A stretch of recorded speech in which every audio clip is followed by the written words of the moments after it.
Любой непредвзятый наблюдатель не может не оценить успехи республики. Вся Ингушетия превратилась сегодня в большую стройку.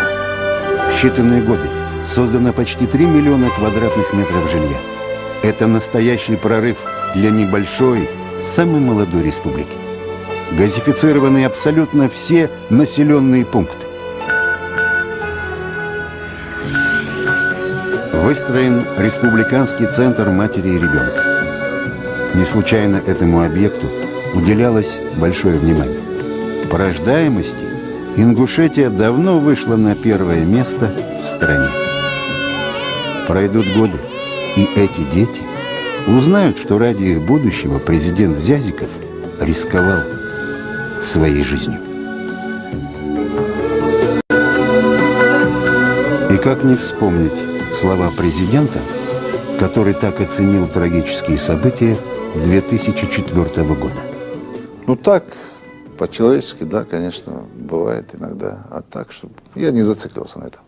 Бог богатый, Бог бережет, Он ведет по жизни. И я Ему благодарен, что Он и сохранил, и что я вот после этого успел очень много сделать. Вот это самое главное. С помощью зарубежных и отечественных инвесторов в республике открываются все новые и новые предприятия. Например, такие, как производство тюнеров. Благодаря этой современной технике в республику уже пришло цифровое телевидение.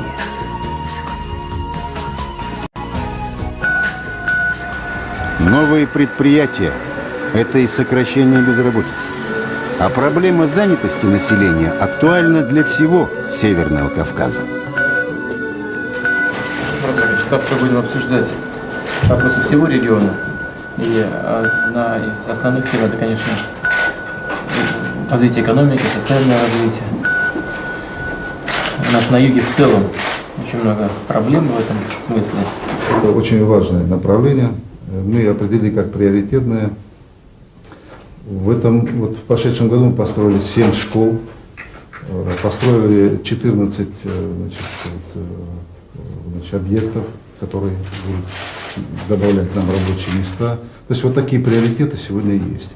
Конечно, самое главное – это стабильность, мир на Кавказе.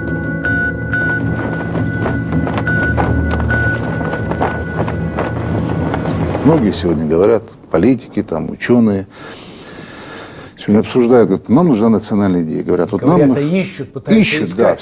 да, все в поисках этой национальной идеи. А я считаю, что она вот она.